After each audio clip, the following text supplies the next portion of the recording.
Bonjour, aujourd'hui je vais vous présenter un outil que j'utilise quasiment quotidiennement et que je considère comme étant un des outils les plus pratiques du web pour mon organisation personnelle et pour l'organisation des équipes avec lesquelles je travaille, donc les différents partenaires.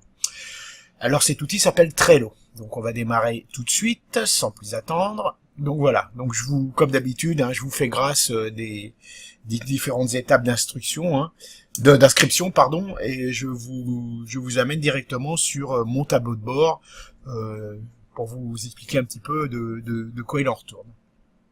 Alors Trello, pardon, est un outil de gestion de projet en équipe accessible par Internet. Alors en mode SAS. Alors donc comment dirais-je, la particularité de la chose, c'est que vous pouvez l'utiliser gratuitement, même s'il y a des options payantes. 2, vous pouvez l'utiliser à partir de n'importe quel terminal, donc évidemment sur votre PC, mais également sur des portables, des tablettes, etc. Donc ce qui rend la chose extrêmement pratique.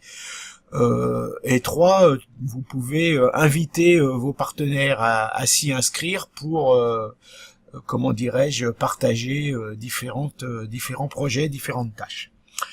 Alors le principe de Trello est assez particulier, c'est-à-dire que ça fonctionne sur un système, avec un système de tableaux.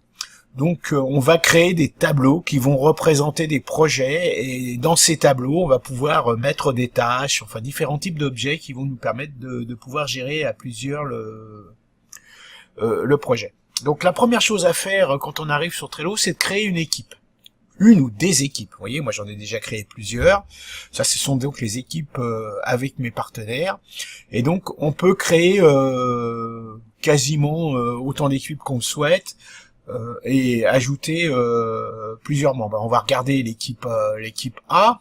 Donc l'équipe A, où effectivement là j'ai mon associé et moi, donc ça c'est pour tout ce qui va concerner je dirais nos projets internes. Vous voyez, c'est un mode privé, donc celui-là je ne le partage pas.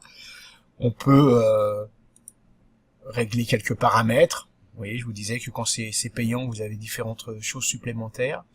On peut afficher les tableaux qui sont liés à cette équipe.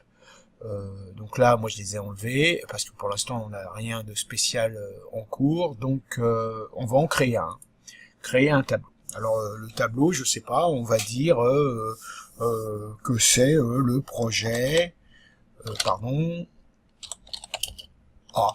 On va être hyper innovant. Le projet A pour donc l'équipe A. Donc je pourrais changer d'équipe là ici. Donc je crée mon projet et donc j'arrive sur la fenêtre des tableaux où là je peux créer différentes choses. Donc on voit que ce projet A il appartient à l'équipe A et qu'il est visible par l'équipe. On peut changer tout ça pour effectivement affiner un peu la sécurité, on va dire, les accès. On peut changer le fond d'écran, on peut faire tout un tas de choses que je vous en fais grâce. Je vous rappelle que l'objectif de ces petits tutos, entre guillemets, qui sont plus des vidéos de découverte que des vidéos de tutos, c'est pour vous présenter des outils que vous pourriez trouver intéressants, mais pas forcément de vous apprendre à les utiliser dans le détail. Pour ça, il y a des tutos bien faits sur le tube qui vous permettent de le faire. Donc là, je vais ajouter une liste. Donc la liste, ça va être dans le projet A, on va faire ma liste A, par exemple. J'enregistre. Alors la liste, c'est un ensemble de tâches. On va appeler ça comme ça. Et donc je peux avoir autant de listes que je veux dans un projet. Donc là, j'en ai besoin que d'une. Je vais ajouter une carte. Là, je vais dire que ma carte, on va être vachement innovant. C'est la carte A. Voilà. Où là je peux remettre des étiquettes, des positions, etc. Donc je vais ajouter ma carte A. Et puis je vais ajouter une carte B. Voilà. Et je ne vais pas ajouter de carte C. Maintenant on va aller modifier la carte A. Alors, modifier les étiquettes. Donc là c'est pour me permettre de personnaliser un petit peu tout ce qui va concerner les différentes tâches.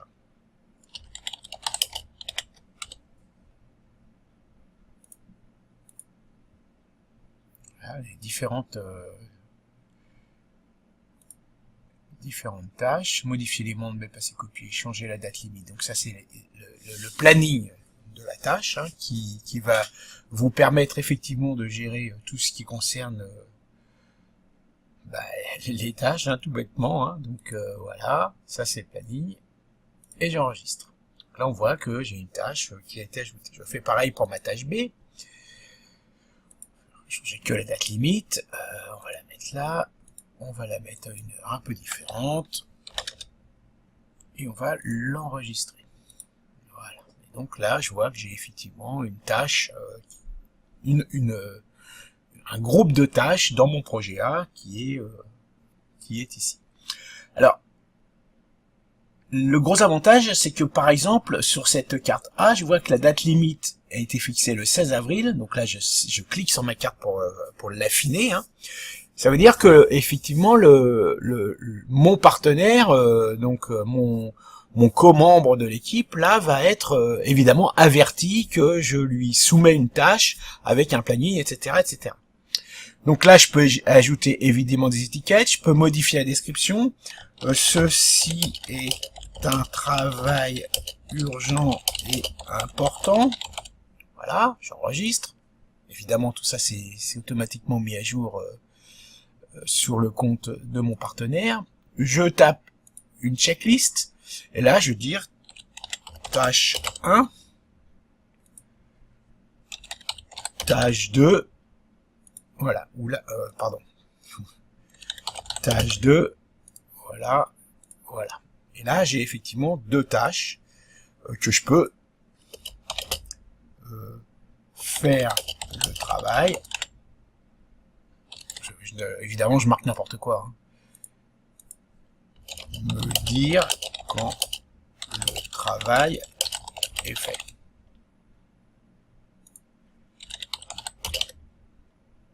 Voilà. Donc les échéances, on les a déjà fixées, mais on peut les régler ici. On peut mettre des pièces jointes. Alors à partir de votre ordinateur, de Google Drive, de la Dropbox, de OneDrive, enfin c'est extrêmement pratique. Voilà, donc là, moi je ne mets pas de pièce jointe. Et après, on peut effectivement déplacer, copier la carte dans un autre tableau, dans une autre liste, etc., etc.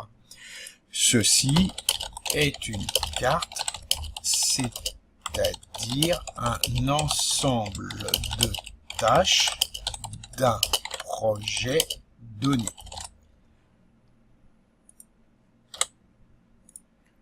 Voilà. Et donc là, j'ai le petit commentaire qui va être affiché sur tous les Trello de l'équipe. Ici, quand on fait les détails, on voit tout ce que j'ai fait. Hein, donc ça, c'est pratique. On peut partager le Trello aux gens qui ne sont pas abonnés. Hein. C'est-à-dire que si vous avez un nouveau partenaire ou quelqu'un qui n'est pas abonné à Trello, qui ne connaît pas ou qui n'est pas dans les pas, vous pouvez partager. Vous pouvez l'imprimer. Enfin, vous pouvez faire tout un tas de choses qui sont vraiment super pratiques. Donc, vous avez compris le principe de la tâche A. C'est pareil pour le groupe B. Voilà. Donc là, c'est toutes les étiquettes. Donc étiquette, on va dire que ça, on va pas l'appeler carte, on va l'appeler pour que ce soit plus. C'est urgent. Et on va le mettre en rouge. Voilà. Et ça concerne le web. Voilà. Non, la compta. Ça concerne la compta. Voilà. Ok. Vous voyez ici, j'ai donc ma tâche, c'est de la compta et c'est urgent. Moi je sais, après en interne, que ça c'est de la compta, oui, ça se remet et c'est urgent. Donc voilà un petit peu l'utilisation de la chose. Donc vous pouvez après mettre des stickers, c'est-à-dire accrocher des choses qui vont... Enfin ça c'est un peu gadget, j'utilise pas moi. Vous pouvez filtrer vos cartes. Évidemment, toutes les cartes compta, toutes les cartes urgentes, etc., etc. On peut changer les fonds d'écran. Bon, ça c'est pareil, c'est un petit peu gadget. Et les power-up, c'est en fait c'est quelque chose qui va vous permettre d'avoir des vraies applications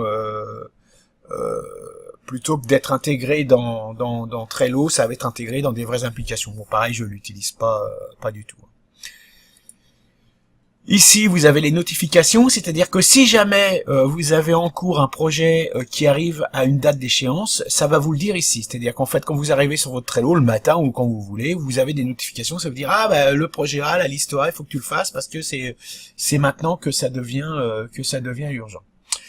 Donc, eh bien, je crois que grosso modo, là, on a dû faire à peu près le tour de l'outil.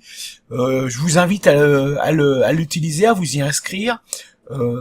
C'est gratuit, hein, donc déjà, ça, c'est toujours une bonne nouvelle. Vous pouvez même gagner vous voyez, moi, je suis gold, hein, ici, vous voyez, sur ma photo, il y a une petite couronne, parce qu'en fait, j'ai inscrit des gens. Donc, quand vous inscrivez des gens, vous pouvez gagner des points, on va dire, qui vous permettent d'accéder à des fonctionnalités normalement payantes, et là, vous pouvez les avoir gratuitement. Donc voilà, Trello, moi j'ai cherché plusieurs outils de gestion de projet en commun, en ligne, pour travailler avec mes partenaires. Et franchement, c'est celui-là qui est le plus souple, le plus facile d'accès, le plus rapide, qui donne le plus de possibilités. Alors si vous en connaissez d'autres, n'hésitez pas à me les mettre dans les commentaires, parce que moi je suis toujours friand de ce genre de choses, mais vraiment celui-là vous devriez en être satisfait si comme moi vous travaillez avec des partenaires ou des collaborateurs qui sont pas forcément sur le même site de travail et qui ont peut-être des horaires différents. Moi je travaille aussi avec des webmasters qui sont pas forcément en France, où on a des gros décalages horaires, donc ça peut être super pratique de pouvoir communiquer comme ça. Bah donc voilà, je crois que c'est à peu près tout pour vous présenter cet outil. Je vous dis bon Trello et puis à bientôt.